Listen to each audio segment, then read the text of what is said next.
ఈ టెంపుల్ ప్రపంచంలోనే అతి పెద్ద బాణం ఆకారంలో ఉన్న రామాలయం. ఈ టెంపుల్ వచ్చేసి విజయనగరంలో ఉంటుంది. బస్ స్టాండ్ నుంచి మనం ఆటోలో అప్ అండ్ డౌన్ బుక్ చేసేసుకోవచ్చు. అక్కడ 400 రూపీస్ ఛార్జ్ చేస్తారు. మాకైతే వర్త్ అనిపించింది, ఎందుకంటే మళ్ళీ మనం టెంపుల్ అంతా ఎక్స్ప్లోర్ చేసే వరకు వాళ్ళు వెయిట్ చేశారు.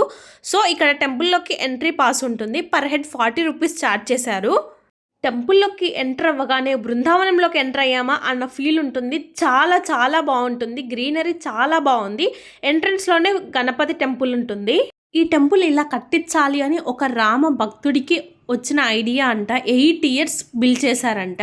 ఇది వచ్చేసి మొత్తం 16 ఎకర్స్లో ఉంటుంది. బిల్డ్ చేసింది ఎవరో కాదు, ఇదిగోండి ఇతను ఎవరో కాదు, ఈ టెంపుల్ సృష్టికర్త శ్రీ నారాయణం నరసింహమూర్తి గారు. అందుకే ఈ టెంపుల్కి రామనారాయణం అనే పేరు వచ్చిందంట. ఇతను చాలా గొప్ప రామ భక్తులట. అందుకే ఈ టెంపుల్ని ప్రారంభించారంట. 8 సంవత్సరాలు పట్టిందంట ఈ టెంపుల్ని మొత్తం అంతా స్కెచ్ వేసి అవుట్పుట్ తీసుకురావడానికి. ఆర్కిటెక్చర్ అయితే చాలా చాలా బాగుంది. బృందావనం లాగుంది. చాలా గొప్పగా ఉంది టెంపుల్ అంతా. ఇక్కడ వచ్చేసి సరస్వతీదేవి, లక్ష్మీదేవి అన్నమాట. ఒక సైడ్ వచ్చేసి లక్ష్మీదేవి ఉంటారు, ఒక సైడ్ వచ్చేసి సరస్వతీదేవి ఉంటారు. అక్కడ కింద ఫౌంటైన్ లాగా ఉంటుంది. ఈవినింగ్ 5 to 6 అలా స్టార్ట్ అవుతుందంట ఫౌంటైన్. చాలా చాలా బాగుంటుంది. ఇక్కడ డే టైం వెళ్ళిన వరకైతే చాలా కష్టంగా ఉంటుంది, ఎండ్లో ఎలా నడవాలి అని. అలాంటి డౌట్స్ ఏం లేకుండా ఇక్కడ వైట్ పెయింట్ వేశారు. డే టైంలో వెళ్ళిన వారు కూడా చాలా బాగుంటుంది. ఇది వచ్చేసి విష్ణు టెంపుల్ అనమాట. ఆర్కిటెక్చర్ అయితే చాలా బాగుంది. పైన అన్ని శంకు చక్రాలు ఇలాగా అన్ని డిజైన్ చేశారు.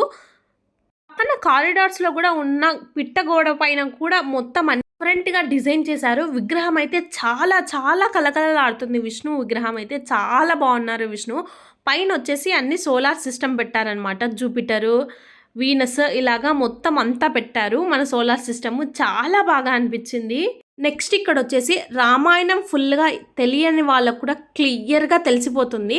ఇక్కడ రాముడిని దర్శనం చేసుకుందాం రండి. రామాయణం ఫస్ట్ నుంచి మొత్తం ఇక్కడ డిజైన్ చేసి పెట్టారనమాట. చాలా చాలా బాగుంది. ఇక్కడ 2 లాంగ్వేజెస్లో కూడా పెట్టారు. ఇక్కడ అంతా రాశారనమాట. ఆ ఫ్రేమ్లో ఏ సిచ్యువేషన్ని మన రిప్రజెంట్ చేస్తున్నారు అనేసి మొత్తం తెలుగు అండ్ ఇంగ్లీష్లో కూడా రాశారు. క్లియర్గా ఉంటుంది. మొత్తం మనం అంతా చదువుకుంటూ వెళ్తే ఒక్కసారి రామాయణం అంతా మన కళ్ళ ముందుకు వస్తుంది. విష్ణువు నుంచి రామ అవతారంకి ఎలా వచ్చిందని ఈస్ట్ సైడ్ మొత్తం అంతా రిప్రజెంట్ చేశారు. ఇది అవ్వలేదు, ఇంకొక సైడ్ కూడా ఉంటుంది. ఇక్కడ వచ్చేసి హనుమాన్ విగ్రహం చాలా చాలా బ్యూటిఫుల్గా ఉంది. అసలు ఆ గద్ద చాలా బాగా డిజైన్ చేశారు హనుమాన్. ఇక్కడ లేజర్ షో వేస్తారంట. డేకి 3 times అలా. ఈవినింగ్ వెళ్ళిన వాళ్ళకైతే చాలా బాగా చూడొచ్చు. మార్నింగ్ అయితే లేజర్ షో ఉండదు. అసలు చూడండి టెంపుల్ అంతా. అసలు టెంపుల్లో ఉన్నామా బృందావనంలో ఉన్నామా అన్నట్టుగా ఉంది కదా. ఈ టెంపుల్కి లార్జెస్ట్ కారిడార్ అని కూడా అంటారంట. ఈ కారిడార్స్ అయితే చాలా చాలా పెద్దగా ఉన్నాయి. అండ్ నాకైతే చాలా బాగా నచ్చాయి అనమాట. ఇట్లా పిట్టగోడల పైన ఎక్కడ డిజైన్ చేయరు కదా, అక్కడ టెంపుల్ లాగా ఇలా చాలా డిఫరెంట్గా డిజైన్ చేశారు. చాలా బాగుంది. మస్ట్ విజిట్ ప్లేస్ ఇక్కడ. ఇది మాత్రం విజయనగరం వెళ్తే ఖచ్చితంగా ప్లాన్ చేసుకోండి. చాలా బాగుంటుంది.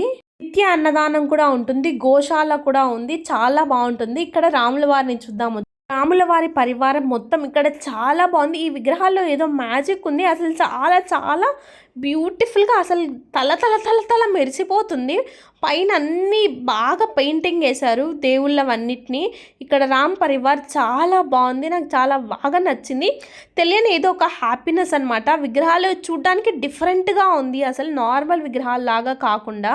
ఇలాగే డౌన్కి వెళ్ళిపోతే అన్నదానం ఉంటుంది. ఇక్కడ నిత్య అన్నదానం జరుగుతుందంట. ప్రతిరోజు అన్నదానం అనేది పెడతా ఉంటారు అంట. ఇక్కడ మనం డొనేషన్స్ కూడా చేయొచ్చు. 100 రూపీస్ నుంచి మన ఇష్టం వచ్చినంత, మనకి ఎంత శక్తి ఉంటే అంత. 500 పైన ఎంత చేసినా కూడా మన బర్త్డేస్ రోజు మనకి గిఫ్ట్ పంపిస్తారంట. ఏదో స్వామి ప్రసాదం ఏదో పంపిస్తారు అని చెప్పారు. ఇక్కడ మనం డొనేషన్ చేయొచ్చు. అండ్ ఇక్కడ నుంచి మనం బయటికి వెళ్ళిపోవచ్చు అనమాట. చాలా చాలా బ్యూటిఫుల్ ఎక్స్పీరియన్స్ ఇది. మాకు చాలా హ్యాపీగా ఫీల్ అయ్యాం.